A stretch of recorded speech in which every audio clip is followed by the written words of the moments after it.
74ನೇ ಶ್ಲೋಕ. ಜುಗುಪ್ಸಿತಂ ಧರ್ಮ ಕೃತೇನುಶಾಸನಂ ಸ್ವಭಾವರಕ್ತಸ್ಯ ಮಹಾನ್ ವ್ಯತಿಕ್ರಮಃ ಯದ್ವಾಕ್ಯತೋ ಧರ್ಮ ಇತೀರಿತಸ್ಥಿತೋ ನ ಮನ್ಯತೆ ತಸ್ಯ ನಿವಾರಣಂ ಜನಃ.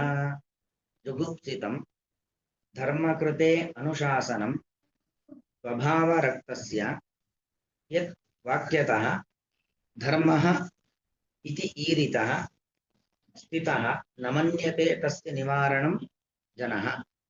ನಾರದರು ವೇದವ್ಯಾಸ ದೇವರ ಬಳಿ ಪ್ರಾರ್ಥನೆ ಮಾಡತಕ್ಕಂಥ ಒಂದು ಸಂದರ್ಭ. ಅಂದ್ರೆ ಈಗಾಗಲೇ ಯಾರು ವಿಷಯ ಸುಖಗಳಲ್ಲಿ ಆಸಕ್ತರಾಗಿರ್ತಾರೆ, ವಿಷಯ ಸುಖಗಳಲ್ಲಿ ಆಸಕ್ತರಾಗಿರತಕ್ಕಂಥ ವ್ಯಕ್ತಿಗಳಿಗೆ ಮತ್ತೆ ಪ್ರವೃತ್ತ ಕರ್ಮವನ್ನೇ ನಾವು ನಿರೂಪಣೆಯನ್ನು ಮಾಡತಕ್ಕಂಥದ್ದು ತಪ್ಪಾಗತ್ತೆ, ಅದು ದೊಡ್ಡ ಅನ್ಯಾಯ. ಹಾಗಾಗಿ ಯಾರು ಈಗಾಗಲೇ ವಿಷಯ ಸುಖಗಳಲ್ಲಿ ಆಸಕ್ತರಾಗಿದ್ದಾರೆ ಅಂಥವನನ್ನು ಕುರಿತು ಮತ್ತೆ ಪ್ರವೃತ್ತ ಕರ್ಮ ಅಂದ್ರೆ ಫಲಾಪೇಕ್ಷೆಯಿಂದಾಗಿ ಕರ್ಮವನ್ನ ಮಾಡು ಎಂಬುದಾಗಿ ಅವರಿಗೆ ಹೇಳುವಂಥದ್ದು ಏನಾಗತ್ತೆ, ಅದು ತಪ್ಪಾಗತ್ತೆ. ಹಾಗಾಗಿ ಜ್ಞಾನಿಗಳಾಗಿರ್ತಕ್ಕಂಥ ನೀವು ಸಜ್ಜನರು ಭಕ್ತಿ ಮಾರ್ಗವನ್ನು ಉಪದೇಶ ಮಾಡಬೇಕು. ಭಕ್ತಿ ಮಾರ್ಗವನ್ನು ಉಪದೇಶ ಮಾಡಿ ದುರ್ಮಾರ್ಗದಲ್ಲಿ ಸಾಗದಂತೆ, ಅವರು ಕೆಳಗೆ ಬೀಳದಂತೆ, ಅಂದ್ರೆ ಈಗಾಗಲೇ ವಿಷಯಾಸಕ್ತರು ಕೆಳಕ್ಕೆ ಬೀಳಲಿಕ್ಕೆ ಅವರು ಆ ತರ ಕ್ರಿಯೆಗಳಲ್ಲೇ ತೊಡಗಿರ್ತಾರೆ. ಹಾಗಾಗಿ ಅಂಥವರನ್ನ ಕೆಳಗೆ ಬೀಳದಂತೆ ನೀವೇನ್ ಮಾಡಬೇಕು, ತಡಿಬೇಕು ಎಂಬುದಾಗಿ ನಾರದರು ಪ್ರಾರ್ಥನೆ ಮಾಡ್ತಾ ಇದ್ದಾರೆ. ಅಂದ್ರೆ ಈಗಾಗಲೇ ಪ್ರವೃತ್ತ ಕರ್ಮದಲ್ಲಿ ನಿರತರಾದವರಿಗೆ ಮತ್ತು ಪ್ರವೃತ್ತ ಕರ್ಮವನ್ನು ಮಾಡುವ ಅನ್ನೋ ಮಾರ್ಗದರ್ಶನ ಮಾಡೋದಲ್ಲ, ಪ್ರವೃತ್ತ ಕರ್ಮವನ್ನ ಬಿಟ್ಟು ನಿವೃತ್ತ ಕರ್ಮ ಫಲಾಪೇಕ್ಷೆ ಇಲ್ಲದೆ ಕರ್ಮವನ್ನ ಮಾಡುವಂತೆ ಅವರನ್ನ ಪ್ರಚೋದಿಸಬೇಕು, ಆ ಮಾರ್ಗವನ್ನ ಉಪದೇಶಿಸಬೇಕು ಅಂತ ನಾರದರು ಪ್ರಾರ್ಥನೆ ಮಾಡ್ತಾ ಇದ್ದಾರೆ. ಜುಗುಪ್ಸಿತಂ ಅಂದ್ರೆ ಜುಗುಪ್ಸಿತ ಶಬ್ದಕ್ಕರ್ಥ ಈಗಾಗಲೇ ವಿಷಯ ಸುಖಗಳಲ್ಲಿ ಆಸಕ್ತನಾಗಿರ್ತಕ್ಕಂಥ ವ್ಯಕ್ತಿ, ಈಗಾಗಲೇ ವಿಷಯ ಸುಖಗಳಲ್ಲಿ ಆಸಕ್ತನಾಗಿದ್ದಾನೆ, ಅಂಥವನನ್ನ ಕುರಿತು ಒಂದು ಸ್ವಭಾವರಕ್ತ ಅಂದ್ರತ್ತೇನು, ಸ್ವತಃ ಸ್ವಾಭಾವಿಕವಾಗಿಯೇ ಪ್ರವೃತ್ತ ಧರ್ಮಗಳಲ್ಲಿ ರಕ್ತ ಅಂದ್ರೆ ರಾಗಿ, ಅನುರಾಗ ಇದ್ದವನು ಅಂತ ಅರ್ಥ. ರಕ್ತ ಶಬ್ದಕ್ಕರ್ಥ ಕೆಂಪು ರಕ್ತ ಅದಲ್ಲ, ರಕ್ತ ಶಬ್ದಕ್ಕೆ ಅನುರಾಗ ಇರುವವನು, ಪ್ರೀತಿ ಇರುವವನು. ಸ್ವಭಾವರಕ್ತಕ್ಕೆ ಸ್ವಾಭಾವಿಕವಾಗಿ ಸಹಜವಾಗಿಯೇ ಪ್ರವೃತ್ತ ಕರ್ಮಗಳಲ್ಲಿ ಅವನು ಆಸಕ್ತನಾಗಿದ್ದಾನೆ. ಅಂತಹ ವ್ಯಕ್ತಿಯನ್ನು ಕುರಿತು ಅಂತಹ ಜುಗುಪ್ಸಿತಂ ಧರ್ಮಕೃತೆ ಅನುಶಾಸನಂ, ಅಂತಹ ಪ್ರವೃತ್ತಿ ಧರ್ಮ ಮಾಡುವಂತ ಮತ್ತೆ ಅನುಶಾಸನ, ಅದು ಜುಗುಪ್ಸಿತ. ಅಂಥವನನ್ನು ಕುರಿತು ಮತ್ತೆ ಧರ್ಮಕೃತೆ ಅನುಶಾಸನ ಅಂದ್ರೆ ಮತ್ತೆ ಪ್ರವೃತ್ತ ಕರ್ಮವನ್ನೇ ಮಾಡುವ ಎಂಬುದಾಗಿ ಹೇಳುವಂತ ಅದು ಜುಗುಪ್ಸಿತವಾದದ್ದು ಅಂತ ಹೇಳಕ್ಕೆ ಅದು ನಿಂದಿತ ಅಂತ ಅರ್ಥ, ಅದು ತಪ್ಪು, ಹಾಗೆ ಮಾಡಬಾರ್ದು. ಈಗ ಯಾರೋ ಒಬ್ಬ ಎಡವಿ ಬಿದ್ದಿದ್ದಾನೆ, ಮತ್ತೆ ಇನ್ನೂ ಎಲ್ಲೋ ಹೋಗಿ ಹೊಂಡಕ್ಕೆ ಹೋಗಿ ಬೀಳತಕ್ಕಂಥ ದಾರಿಯನ್ನು ತೋರಿಸಿದ್ರೆ ಹೇಗಿರುತ್ತೆ, ತಪ್ಪಲ್ವಾ ಅದು? ಈಗಾಗಲೇ ಪ್ರವೃತ್ತ ಕರ್ಮದಲ್ಲಿ ಅವನು ಸ್ವಾಭಾವಿಕವಾಗಿ ಆಸಕ್ತನಾಗಿದ್ದಾನೆ, ಅಂಥವನನ್ನು ಕುರಿತು ಮತ್ತೆ ಧರ್ಮಕೃತೆ ಅನುಶಾಸನಂ ಅಂದ್ರೆ ಮತ್ತೆ ನೀನು ಪ್ರವೃತ್ತ ಧರ್ಮದಲ್ಲೇ ಆಸಕ್ತನಾಗಿರು, ಅಥವಾ ಫಲಾಪೇಕ್ಷೆಯಿಂದಾಗಿ ಕರ್ಮವನ್ನ ಮಾಡು ಅಂತ ಹೇಳುವಂಥದ್ದು ಜುಗುಪ್ಸಿತವಾಗುತ್ತದೆ, ನಿಂದಿತವಾಗುತ್ತದೆ. ಯದ್ವಾಕ್ಯತಃ ಧರ್ಮ ಇತಿ ಈರಿತಃ ಅಂದ್ರೆ ಯಾವ ನಿಮ್ಮ ಮಹಾತ್ಮರ ವಾಕ್ಯ, ಯಾವ ವೇದವ್ಯಾಸರಾಗಿರತಕ್ಕಂಥ ನಿಮ್ಮ ವಾಕ್ಯ ಅದು ಹೇಳ್ತಾ ಇದೆ ಇದು ಧರ್ಮ ಇದು ಅಧರ್ಮ ಎಂಬುದಾಗಿ. ಸಯತ್ ಪ್ರಮಾಣಂ ಕುರುತೆ ಲೋಕಸ್ತದನು ವರ್ತತೆ ಎಂದನೆ ಕೃಷ್ಣ. ಅಂದ್ರೆ ಹಿರಿಯರು ಯಾವುದನ್ನ ಪ್ರಮಾಣ ಅಂತ ಹೋಗ್ತಾರೋ ಜನರು ಅದನ್ನ ಉಳಿದವರೆಲ್ಲರೂ ಕೂಡ ಅದನ್ನು ಅನುಸರಿಸ್ತಾರೆ, ದೊಡ್ಡವರು ಮಾಡಿದ್ದನ್ನ ಚಿಕ್ಕವರು ಮಾಡ್ತಾರೆ. ಹಾಗಾಗಿ ನೀವು ಪ್ರವೃತ್ತ ಧರ್ಮದಲ್ಲಿ ಆಸಕ್ತರಾದರೆ ಅಥವಾ ಪ್ರವೃತ್ತ ಧರ್ಮವನ್ನು ಉಪದೇಶಿಸಿದರೆ ಜನರು ಕೂಡ ಅದೇ ಪ್ರವೃತ್ತ ಧರ್ಮವನ್ನೇ ಫಲಾಪೇಕ್ಷೆಯಿಂದ ಕರ್ಮ ಮಾಡೋದನ್ನೇ ಮಾಡ್ಕೊಳ್ತಾರೆ. ಯದ್ವಾಕ್ಯತಃ ಧರ್ಮ ಇತಿ ಈರಿತಃ, ಯಾವ ನಿಮ್ಮ ವಾಕ್ಯದಿಂದಾಗಿ, ಯದ್ವಾಕ್ಯತಃ ಯಾವ ನಿಮ್ಮ ವಾಕ್ಯ ಅದರಿಂದಾಗಿ ಧರ್ಮ ಅಂತ ನೀವು ಯಾವ್ದು ಹೇಳ್ತೀರೋ ಜನ ಅದನ್ನೇ ಧರ್ಮ ಎಂಬುದಾಗಿ ಹೋಗ್ತಾರೆ. ನಮನ್ಯತೆ ತಸ್ಯ ನಿವಾರಣಂ ಜನ ಅಂದ್ರೆ ನೀವು ಫಲಾಪೇಕ್ಷೆಯಿಂದಾಗಿ ಅಂದ್ರೆ ಪುತ್ರ ಪ್ರಾಪ್ತಿಗೋಸ್ಕರವಾಗಿ ಪುತ್ರೇಷ್ಟಿಯನ್ನ ಮಾಡಿ, ಇನ್ಯಾವುದೋ ಸಂಪತ್ತು ಪ್ರಾಪ್ತಿಗೋಸ್ಕರವಾಗಿ ಇನ್ನೊಂದು ಯಾವುದೋ ಯಜ್ಞಯಾಗವನ್ನ ಮಾಡಿ, ಈ ರೀತಿಯಾಗಿ ಫಲಾಪೇಕ್ಷೆಯಿಂದಾಗಿ ಭಿನ್ನ ಭಿನ್ನ ಕರ್ಮಗಳನ್ನ ಮಾಡಿ ಅಂತ ನೀವು ಮಹಾಭಾರತ ಅಥವಾ 18 ಪುರಾಣ ಇತ್ಯಾದಿ ಕಡೆಗಳಲ್ಲಿ ನೀವು ಉಪದೇಶವನ್ನ ಮಾಡಿದ್ರೆ ಜನರು ಕೂಡ ಅವುಗಳಲ್ಲಿ ಆಸಕ್ತರಾಗಿರ್ತಾರೆ. ಯಾಕೆ ನಿಮ್ಮ ಮಾತು ವೇದವ್ಯಾಸರಾಗಿರುವಂತಹ ಮಹಾತ್ಮರಾಗಿರುವಂತಹ ನಿಮ್ಮ ಮಾತು ಸಯತ್ ಪ್ರಮಾಣಂ ಕುರದೆ ಲೋಕಸ್ತದನು ವರ್ತತೆ ಎಂಬುದಾಗಿ ನಿಮ್ಮ ಮಾತಿನಿಂದಾಗಿ ಅಲ್ಲೇ ಅವರು ಸಂಜ ಇದು ಬಿಡ್ತಾರೆ. ಹಾಗಾಗಿ ಇದು ದೊಡ್ಡ ಅವ್ರಿಗೆ ನಾವು ಮಾಡ್ತಕ್ಕಂಥದ್ದು ಅದು ಮಹಾನ್ ವ್ಯತಿಕ್ರಮ, ದೊಡ್ಡ ವಿರುದ್ಧ ಆಯಿತು. ವಸ್ತುತಃ ಅವ್ರಿಗೆ ನಾವು ಸರಿಯಾದ ಮಾರ್ಗದರ್ಶನ ಅಂದ್ರೆ ನೀವು ವೇದವ್ಯಾಸ ದೇವರು ಭಗವಂತನ ಅವತಾರ, ಸಾಕ್ಷಾತ್ ನೀವು ಅವರಿಗೆ ಸರಿಯಾದ ಮಾರ್ಗದರ್ಶನ ಮಾಡಬೇಕು. ಪ್ರವೃತ್ತ ಮಾರ್ಗವನ್ನ ಬಿಟ್ಟು ನಿವೃತ್ತ ಧರ್ಮಕ್ಕೆ ಬರುವಂತೆ ಅವ್ರಿಗೆ ಉಪದೇಶವನ್ನ ಮಾಡಬೇಕು.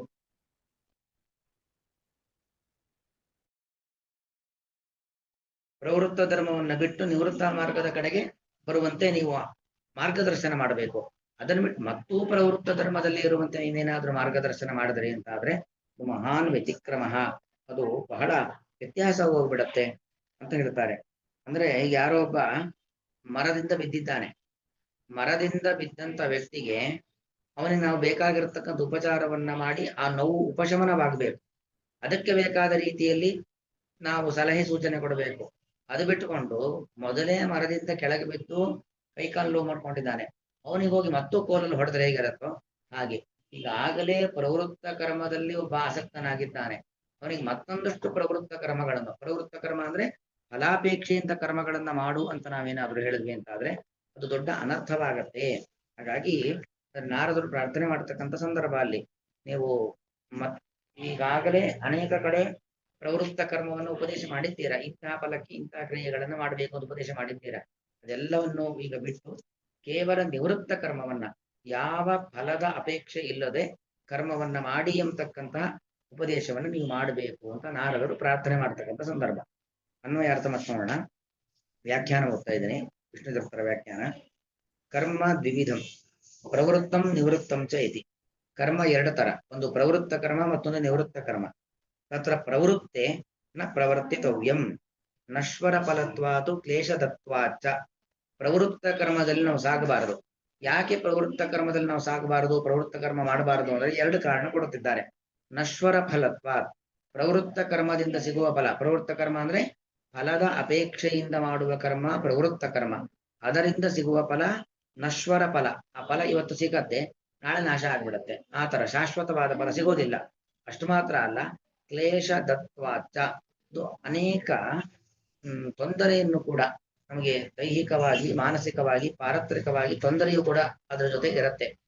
ಹಾಗಾಗಿ ಪ್ರವೃತ್ತ ಕರ್ಮದಲ್ಲಿ ನಾವು ಪ್ರವೃತ್ತಿ ಮಾಡಬಾರದು.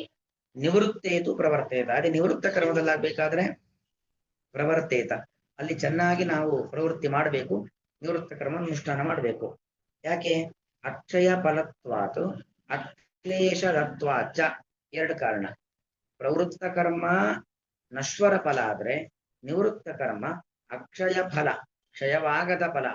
ನಿವೃತ್ತ ಕರ್ಮವನ್ನ ಮಾಡಿ ದೇವರ ಅನುಗ್ರಹವನ್ನ ಸಂಪಾದಿಸಿ ಏನು ಫಲವನ್ನ ಪಡಿತೀವಿ, ಆ ಫಲ ಅಕ್ಷಯ ಫಲ.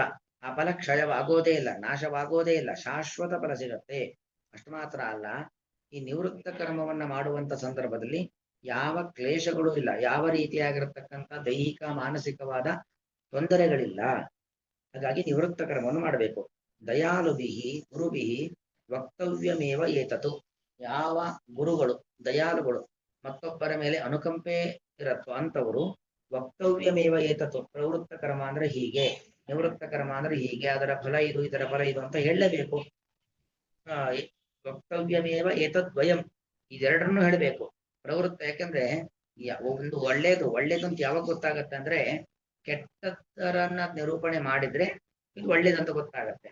ಒಬ್ಬ ವಿದ್ಯಾರ್ಥಿ ಒಳ್ಳೆಯವನಂತ ಯಾವಾಗ ಕರೆಸ್ಕೊಳ್ತಾನೆ ಅಂತ ಹೇಳಿದ್ರೆ, ಅಂದ್ರೆ ಕೆಟ್ಟ ವ್ಯಕ್ತಿಗಳ ಕೆಟ್ಟ ವಿದ್ಯಾರ್ಥಿಗಳ ಒಂದು ಚಾರಿತ್ರ್ಯವನ್ನ ನೋಡಿದಾಗ ಅಂತ ಯಾವ ಗುಣಗಳು ಇವನಲ್ಲಿ ಇಲ್ಲ ಅಂದಾಗ ಇವನು ಒಳ್ಳೆಯ ತೀರ್ಮಾನ ಮಾಡಬಹುದು. ಹಾಗೆ ಪ್ರವೃತ್ತ ಕರ್ಮದ ಒಂದು ತೊಂದರೆಗಳು, ಅದರಿಂದ ಆಗ್ತಕ್ಕಂಥ ಅನರ್ಥಗಳು, ಅದನ್ನ ಗಮನಿಸಿದಾಗ ನಿವೃತ್ತು ಒಳ್ಳೇದು ಅಂತ ಗೊತ್ತಾಗತ್ತೆ. ಹಾಗಾಗಿ ಇದೆರಡರ ಬಗ್ಗೆ ಕೂಡ ತಿಳ್ಕೊಳ್ಬೇಕು. ಇತ್ಯಾಶಯೇನ ಪ್ರವೃತ್ತ ಕರ್ಮ ಉಪದೇಶನಂ ನಿಂದತಿ. ಪ್ರವೃತ್ತ ಕರ್ಮವನ್ನ ಉಪದೇಶ ಮಾಡುವಂಥದ್ದು ಅದನ್ನ ನಿಂದಿಸ್ತಾ ಇದ್ದಾರೆ ನಾರದರು ಈ ಶ್ಲೋಕದಲ್ಲಿ. ಪ್ರವೃತ್ತ ಕರ್ಮ ಮಾಡಿ ಅಂತ ಯಾರಿಗೂ ಉಪದೇಶ ಕೊಡಬಾರದು. ಅಂದ್ರೆ ಪ್ರವೃತ್ತ ಕರ್ಮ ಅಂದ್ರೆ ಫಲಾಪೇಕ್ಷೆ, ಫಲದ ಅಪೇಕ್ಷೆಯಿಂದಾಗಿ ಕರ್ಮವನ್ನ ಮಾಡಿ ಎಂಬುದಾಗಿ ಯಾರಿಗೂ ಉಪದೇಶಿಸಬಾರದು. ಇದಿಷ್ಟು ಶ್ಲೋಕ ಪೀಠಿಕೆ. ಶ್ಲೋಕ ಜುಗುಪ್ಸಿತಂ ಅಂತ ಶ್ಲೋಕ ಪ್ರಾರಂಭವಾಗುತ್ತೆ.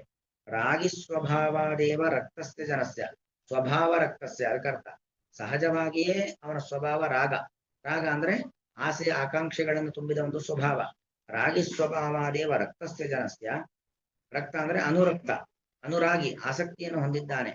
ಅಂತಹ ವ್ಯಕ್ತಿಗೆ ಪ್ರವೃತ್ತ ಧರ್ಮೇ ಪ್ರವರ್ತಯೇ. ಪ್ರವೃತ್ತ ಧರ್ಮದಲ್ಲೇ ನೀನು ಪ್ರವೃತ್ತಿ ಮಾಡು. ಫಲಾಪೇಕ್ಷೆಗೋಸ್ಕರವಾಗಿ ಇದು ಮಾಡು, ಮತ್ತೊಂದು ಮಾಡು ಅಂತ ಅದನ್ನೇ ಹೇಳ್ತಾ ಇದ್ರೆ ಅನುಶಾಸನಂ. ಅನುಶಾಸನ ಅಂದ್ರೇನು? ಇಂತಹ ಕೆಲಸ ಮಾಡು. ಧರ್ಮ ಕೃತೆ ಅನುಶಾಸನಂ. ಪ್ರವೃತ್ತ ಧರ್ಮದಲ್ಲಿ ಸಾಗು ಎಂಬುದಾಗಿ ಅನುಶಾಸನ ಉಪದೇಶ ಇದೆಯಲ್ಲ, ಅದು ಜುಗುಪ್ಸಿತವಾದದ್ದು. ಜುಗುಪ್ಸಿತ ಶಬ್ದಕ್ಕರ್ಥ ನಿಂದಿತಂ. ಅದು ಅತ್ಯಂತ ನಿಂದಿತವಾದ ಮಾಡಬಾರದು. ನ ಕೇವಲಂ ನಿಂದಿತಂ, ಬರೀ ಅದು ನಿಂದಾ ವಿಷಯವಾದದ್ದು ಮಾತ್ರ ಅಲ್ಲ. ಕಿಂತು ಮಹಾನ್ ವ್ಯತಿಕ್ರಮ ಅನ್ಯಾಯಶ್ಚ. ವ್ಯತಿಕ್ರಮ ಅಂದ್ರೆ ಉಲ್ಟ, ವಿರುದ್ಧವಾಯಿತು, ಅನ್ಯಾಯವೂ ಕೂಡ ಆಯಿತು. ಅವನಿಗೆ ನಾವು ತೊಂದರೆನೇ ಮಾಡಿದಾಗೆ. ಇದು ಹೇಗೆ? ವೃಕ್ಷಾದ್ ಅಧಪತಿತಸ್ಯ ದಂಡೇನ ತಾಡನಮಿವ. ಮರದಿಂದ ಕೆಳಗೆ ಬಿದ್ದವನಿಗೆ ಮತ್ತೆ ಕೋಲಲ್ಲಿ ಹೊಡೆದಾಗೆ. ಮರದಿಂದ ಕೆಳಗೆ ಬಿದ್ದೇ ತೊಂದರೆ ಆಗಿದೆ ಪಾಪ, ಮತ್ತು ಕೋಲಲ್ಲಿ ಹೊಡೆದ್ರೆ ಮರದಿಂದ ಕೆಳಗೆ ಬಿದ್ದವನ್ನ ಸುಮ್ಮನೆ ಏನೋ ಹಂಗಿದ್ ಬಿಡ್ಲಿ ಅಂದ್ರೆ ಅದೇ ತಪ್ಪು. ಅದ್ರ ಜೊತೆಗೆ ಕೋಲಲ್ಲಿ ಬೇರೆ ಹೊಡೆಯೋದು ಇನ್ನೂ ಅನರ್ಥ ಅಲ್ವಾ? ಹಾಗೆ ಪ್ರವೃತ್ತ ಕರ್ಮದಲ್ಲಿ ಇದ್ದವನು ಪ್ರವೃತ್ತ ಕರ್ಮದಲ್ಲೇ ಇದ್ದು ಬಿಡ್ಲಿ ಅಂತ ಸುಮ್ಮನೆ ಉದಾಸೀನವಾಗಿರೋದೇ ತಪ್ಪು. ಅಂಥವನನ್ನು ಕುರಿತು ನೀನು ಪ್ರವೃತ್ತ ಕರ್ಮವನ್ನೇ ಮಾಡು ಅಂತ ಮತ್ತೂ ಉಪದೇಶ ಮಾಡುವುದಿಲ್ಲ. ದೊಡ್ಡ ವ್ಯತಿಕ್ರಮ, ವಿರುದ್ಧವಾದದ್ದು. ಇತರಹ ಪ್ರಾಕೃತಃ ಜನಃ. ಅಲ್ಲಿ ಯದ್ವಾಕ್ಯತೋ ಇತಿ ಧರ್ಮ ಇತಿ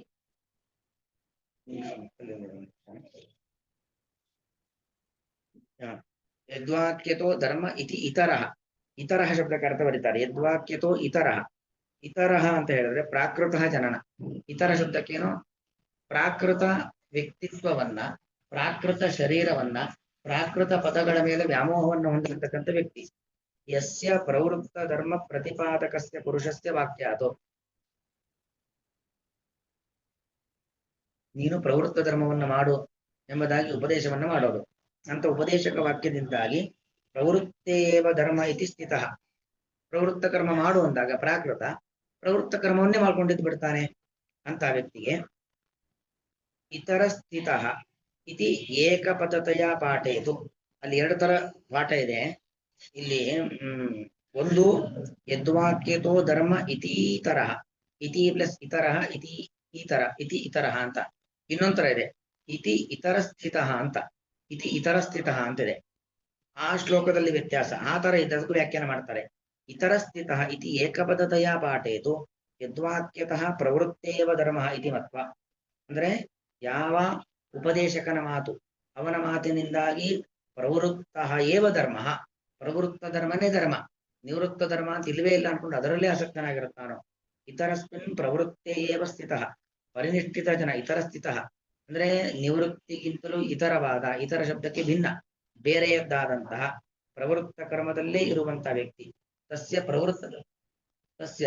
ಪ್ರವೃತ್ತ ಧರ್ಮಸ್ಯ ನಿವಾರಣಂ ತ್ಯಾಗಂ ಸರ್ವತಾ ನ ಮನ್ಯತೆ. ಅದು ತಪ್ಪು, ಅದು ಸರಿಯಲ್ಲ. ಅತಃ ತಸ್ಯ ಪುರುಷಸ್ಯ ಮಹಾನ್ ವ್ಯತಿಕ್ರಮ. ಅಂತ ವ್ಯಕ್ತಿಗೆ ಮಾಡುವಂತ ದೊಡ್ಡ ವ್ಯತಿಕ್ರಮ ಅದು ಉಲ್ಟ, ಅದು ವ್ಯತ್ಯಾಸ ಆಯಿತು. ಆ ರೀತಿಯಲ್ಲಿ ಮಾಡಬಾರದು ಎಂಬುದಾಗಿ ನಾರದರು ಹೇಳ್ತಾ ಇದ್ದಾರೆ. ಅಂದ್ರೆ ಏನು? ಈಗ ವೇದವ್ಯಾಸ ದೇವರು ನೀವು ಪ್ರವೃತ್ತ ಧರ್ಮವನ್ನ ಹೇಳಿದ ತಪ್ಪು ಅಂತಲ್ಲ, ನಿವೃತ್ತ ಧರ್ಮವನ್ನ ಉಪದೇಶ ಮಾಡಿ ಅಂತ ಪ್ರಾರ್ಥನೆ ಮಾಡತಕ್ಕಂಥ ಸಂದರ್ಭ. ಸ್ವಭಾವ ರಕ್ತಸ್ಯ. ಸ್ವಭಾವ ರಕ್ತಸ್ಯ ಅಂದ್ರೆ ಸ್ವಾಭಾವಿಕವಾಗಿ ವಿಷಯ ಪದಾರ್ಥಗಳಲ್ಲಿ ಆಸಕ್ತನಾಗಿರುವಂತ ವ್ಯಕ್ತಿಗೆ ಧರ್ಮಕೃತೆ ಅಂದ್ರೆ ಧರ್ಮಕೃತೆ ಶಬ್ದಕ್ಕರ್ಥ ಪ್ರವೃತ್ತ ಧರ್ಮಕೃತೆ. ಪ್ರವೃತ್ತ ಧರ್ಮದಲ್ಲಿ ನೀನು ಸಾಗು ಎಂಬುದಾಗಿ ಅನುಶಾಸನ ಉಪದೇಶವು ಮಹಾನ್ ಜುಗುಪ್ಸಿತಂ. ಜುಗುಪ್ಸಿತಂ ಅಂದ್ರೆ ನಿಂದಿತವಾದದ್ದು. ಚ ಮತ್ತು ಚ ಅಂತ ಸೇರಿಸ್ಕೊಳ್ಬೇಕು. ಮಹಾನ್ ವ್ಯತಿಕ್ರಮ, ದೊಡ್ಡ ವಿರುದ್ಧವೂ ಆಗಿದೆ.